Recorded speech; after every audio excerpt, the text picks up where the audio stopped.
This will be obvious later, but my mom never told me any of these stories. Edie would have, but Mom didn't like bringing up the past. Though, when we adopted a stray kitten, she was the one who named it Molly. I spent a lot of time in Great-Grandma Edie's room.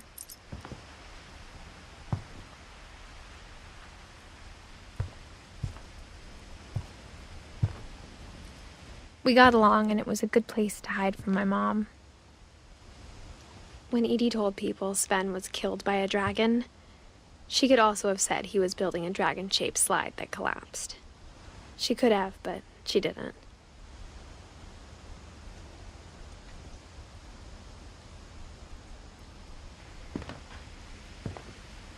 One summer, they evacuated the island, but Edie refused to go. For a few weeks, she was a celebrity.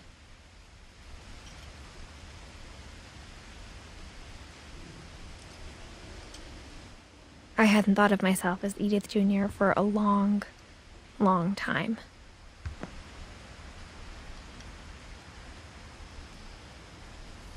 Edie gave a big interview about a mole man living under the Finch house.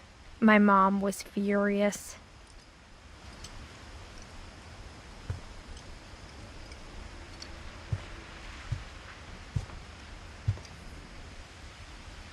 Louis died a week before we left, but Edie had already started to memorialize him.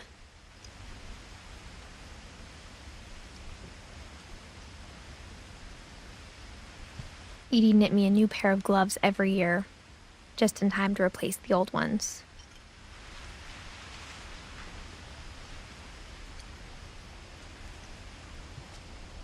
Her room was like a museum.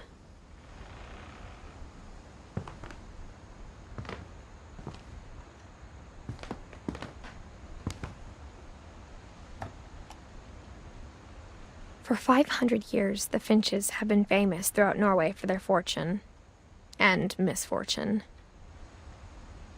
Odin Finch buries the latest victims of the family curse, his wife Ingeborg and their newborn son, Johan. On January 7th, 1937, he set sail with his family and his house, hoping to leave the curse behind. But 40-foot waves off the coast of Washington send the house and Odin to the bottom of the sea. Odin's daughter Edie, with husband Sven and baby Molly, step ashore on their new home, Orcas Island. Odin Finch is the first to be buried in the new family cemetery. His daughter Edie is already dreaming of a new Finch house.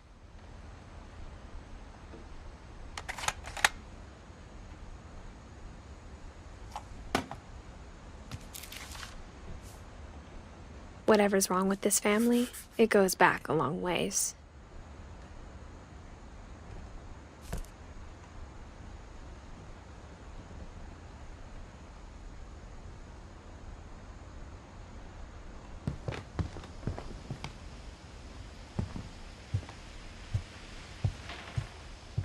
Even in her 90s, sometimes Edie seemed a lot younger than my mother.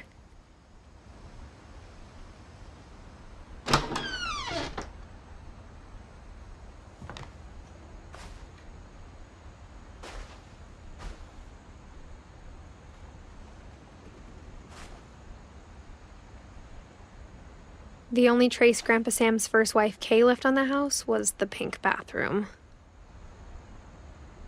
It was a pretty big trace.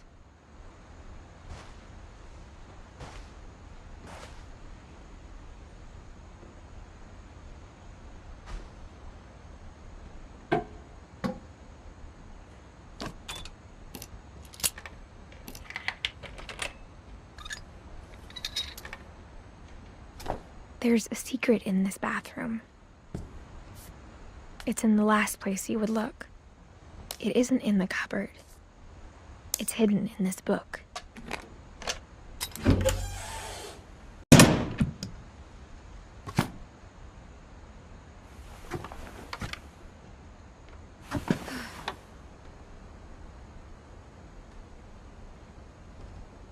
Sven gave Sam an old camera he'd refurbished. he never put it down.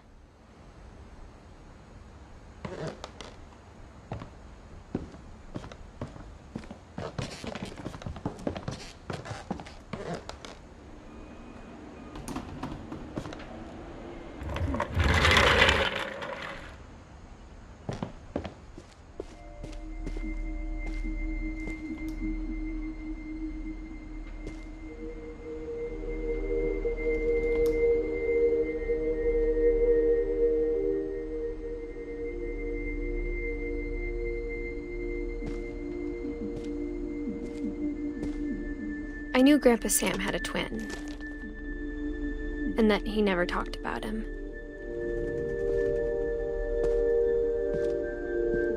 I guess my grandpa didn't like history any more than my mom did.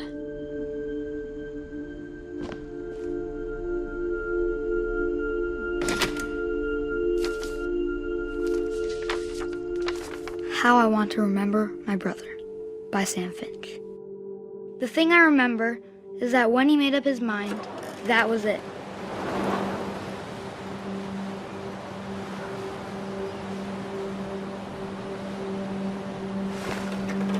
My brother said he'd die before he ate another mushroom, and he did.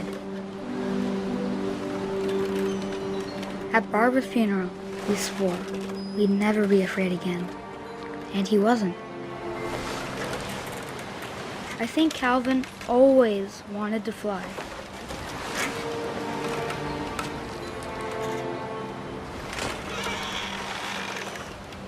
Sam! Calvin! Dinner's ready! Coming! But that day, he finally made up his mind to do it. I told him going around was impossible.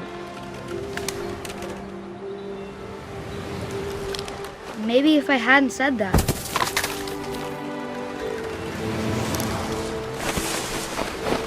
Calvin! I'm not gonna tell you again! Maybe if the wind hadn't picked up. Then maybe he'd still be here. But I doubt it. I think he'd already made up his mind. That's what I want to remember about my brother.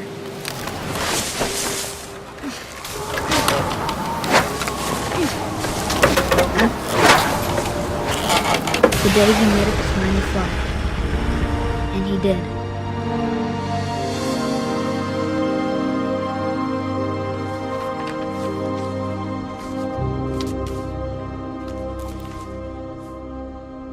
Calvin's story felt strangely familiar.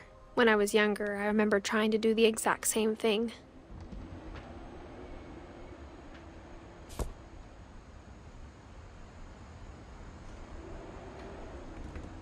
After the funeral, Edie roped off Calvin's half of the room.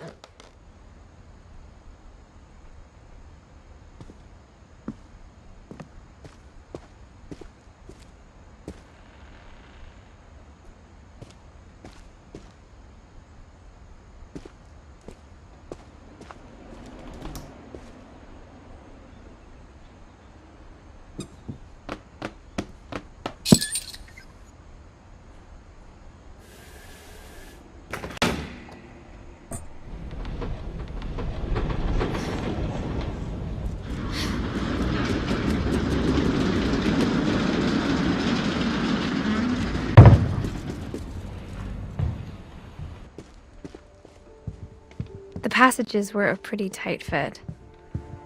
They'd obviously been built for smaller hands and bellies.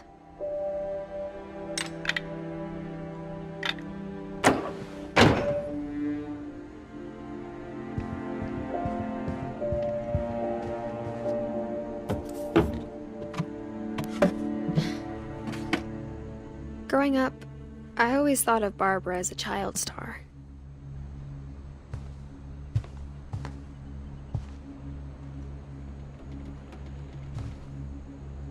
I never thought about how hard it must have been for her.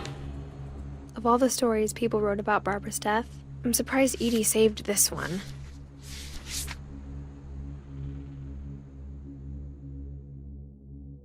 Old Jack here with another ghastly tale inspired by America's most unfortunate family. I'm calling it The Surprise Ending of Barbara Finch. As a child star, Barbara was famous for her scream. Now at 16, she was all washed up, a has-been. But in a lucky break, she'd been asked to perform her signature scream at a local convention for monster movie fans. It was just the boost her career needed. Unfortunately, her scream hadn't aged well. Getting better. I think you just need the right motivation. Her biggest fan and current boyfriend, Rick, was about to demonstrate when... Now that was a great scream. It was Barbara's father, Sven.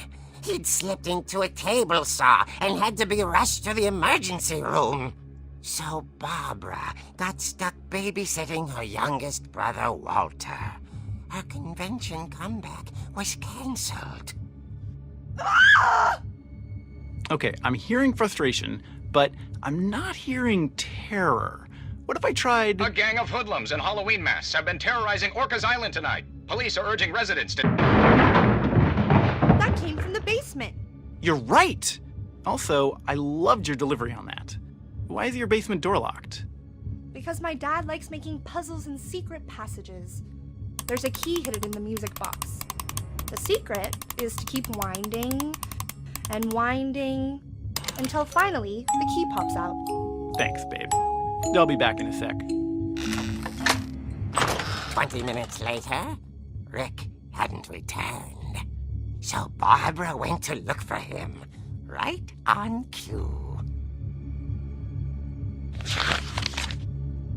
She reached for the music box. And as she wound the key, she listened for Rick, but the house was silent.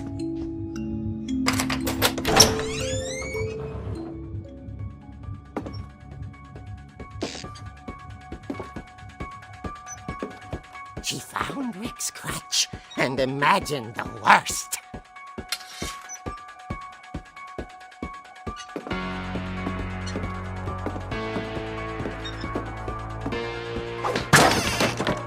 The gang's leader is the infamous Hookman killer, Dr. Carl Hamill, who impaled and then ate his family 10 years ago tonight. The old fridge rattled and grew still. Oh dear! Oh! Rick? Barb, relax. I was just trying to scare you to help you find your scream. Well, I'm not scared, Rick. I'm furious. Then act furious. All I'm getting from you now is that you're hurt and confused and you're...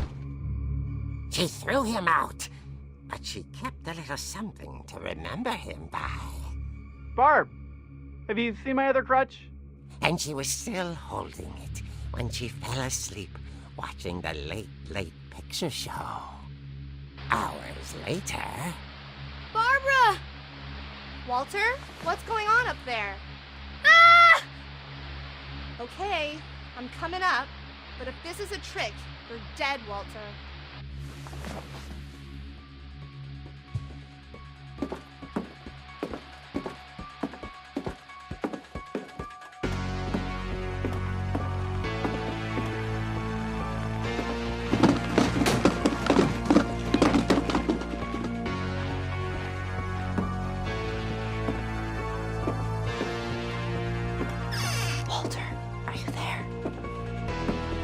Walter had vanished, but his bedside radio was still on.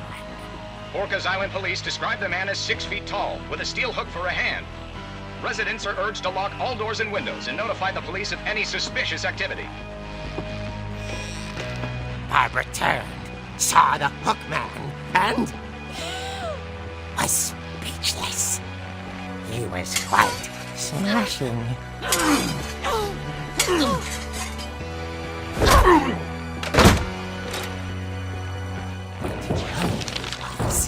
He couldn't get enough of Barbara. Okay, Barbara, there's gotta be another way out of here.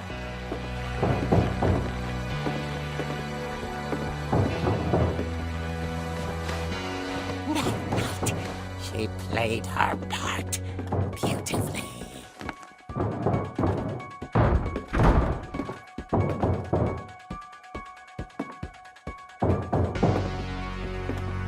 Molly's door hadn't been opened in years.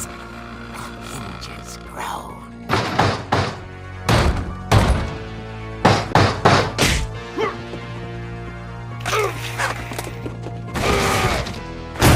He wasn't moving, but she sensed the story might not be over yet.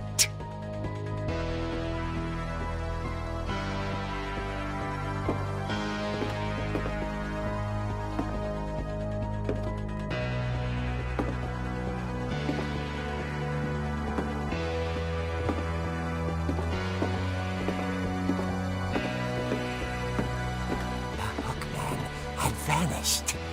She listened for his breathing, but all she heard was...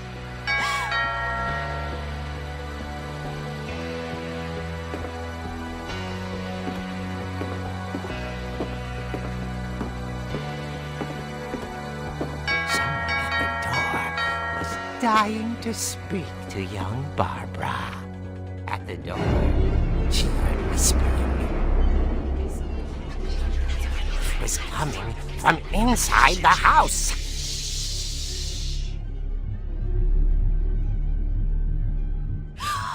Oh dear.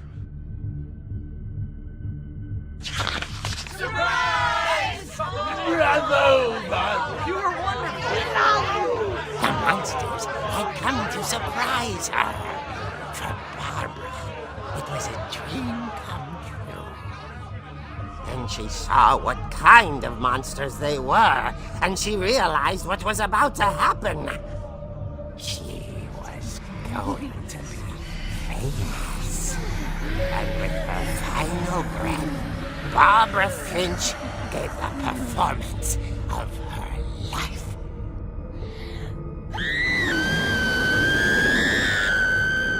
I wasn't there myself, but I hear Barbara was magnificent. Poor girl. She had a taste for stardom. But unfortunately, so did her fans.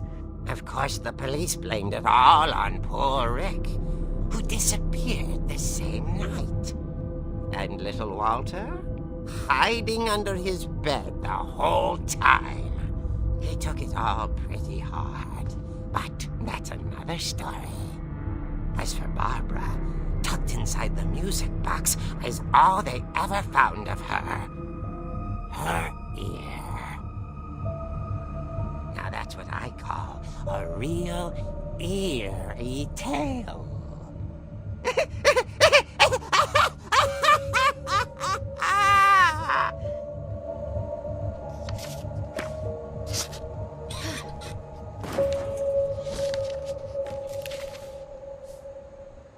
Edie told me all Barbara wanted was to be remembered, as absurd as that comic was. Maybe what Edie saw was a happy ending.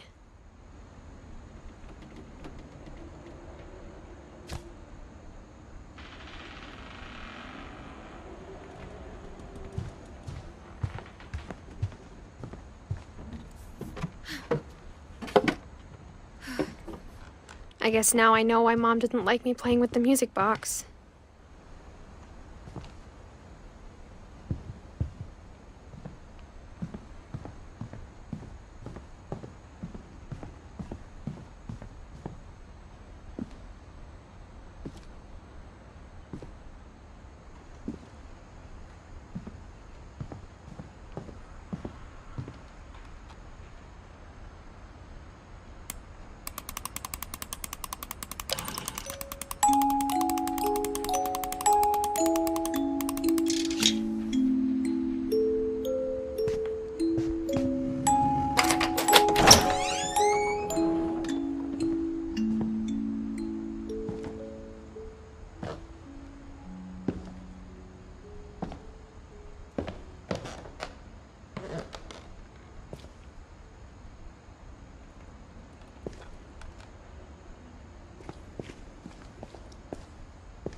Mom said the basement was off limits, unless I wanted another tetanus shot.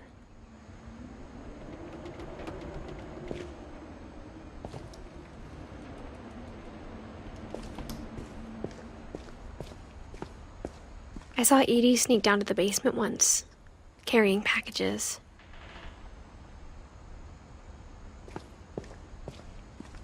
I thought maybe she was hiding presents.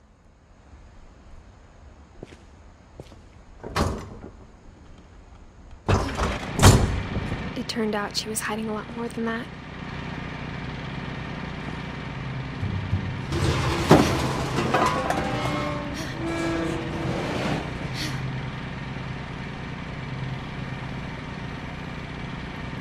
I remember asking Mom once about where Walter had gone. She said after Barbara died, he got as far away as he could. If there's a pattern in all these stories,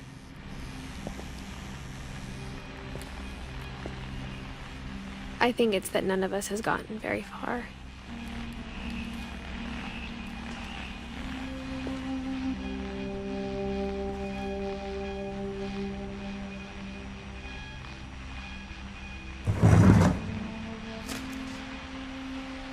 Goodbye, everyone. I can't believe I've been down here for 30 years. On that first day, after the shaking started, I didn't think I'd survive a week.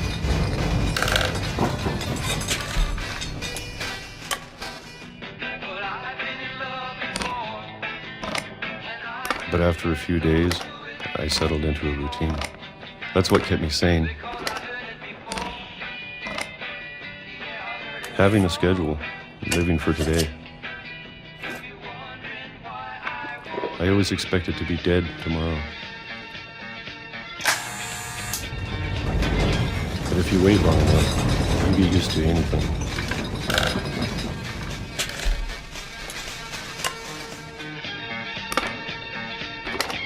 Even a monster on the other side of the door starts to feel normal. Almost friendly.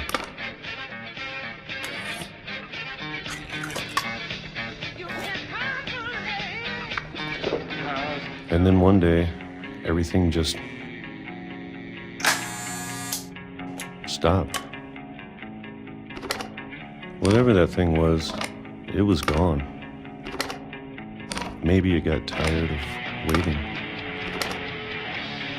Or maybe I just got tired of being afraid.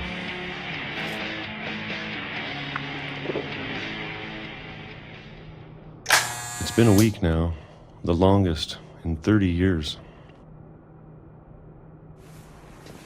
I'm done waiting. I have to leave. Well, I still can.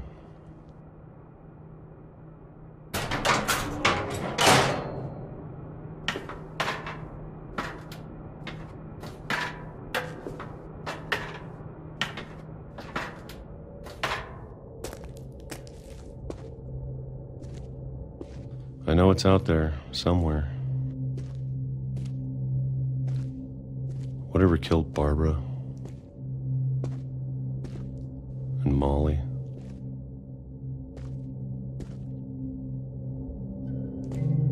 and Calvin. Maybe this is all a mistake. But I need to stop living the same day, even if it kills me.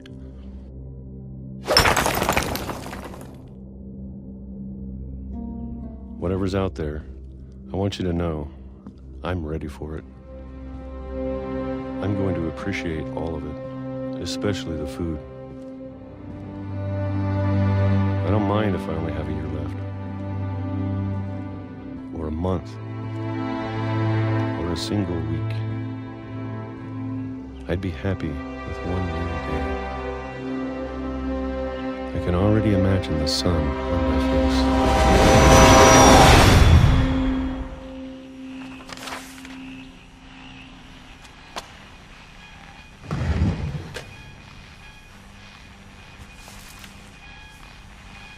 Walter died when I was 6.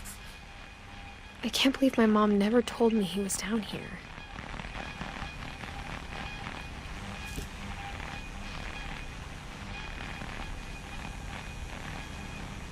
I'm sure my mom was trying to protect me.